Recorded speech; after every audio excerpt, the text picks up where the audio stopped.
అసలు ఒక్క రోజులో వెంకటాచలంలో పొందేటటువంటి అత్యద్భుతమైనటువంటి విషయములు 3 అని వ్యాసవాక్కు.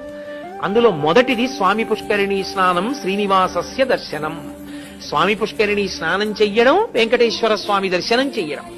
నేను ఎక్కడో ఏదో తీసుకున్నానండి ఒక చిన్న నివాస గృహం, అందులో స్నానం చేసి దర్శనానికి వెళ్ళిపోతున్నాను అంటే భగవంతుని యొక్క పరిపూర్ణానుగ్రహాన్ని పొందడానికి అవసరమైనటువంటి 3టిలో ఒకదాన్ని విడిచిపెట్టేసుకున్నట్టే. కాబట్టి ఒక రోజులో ఈ 3 జరిగేటట్టుగా చక్కగా ప్రణాళికా నిర్మాణం చేసుకోవాలి. యాత్రకు వెళ్ళినప్పుడు స్వామి పుష్కరిణీ స్నానం దొరకమంటే దొరికేది కాదు. ఎందుకో తెలుసా?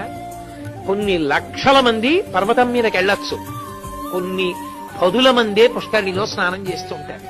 ఏమండి మరి ఇంత గొప్పది కదా పుష్కరిణి, ఎక్కడ చూసినా అలా సూచన చేశారే పుష్కరిణి స్నానం చెయ్యండి అని. ఆఖరికి ప్రసాదం కవర్ వెనకాతల కూడా ముద్రణ చేశారే, మరి ఎందుకండి స్వామి పుష్కరిణిలో అంతమంది స్నానం చేయరు, అన్ని లక్షల మంది ఎందుకు వెళ్ళరు స్నానానికంటే ఒక్కటే కారణం, అంత గొప్ప ఫలితాన్ని వీడికి కట్టబెట్టేయచ్చా అన్నది చూస్తాడు పరమ.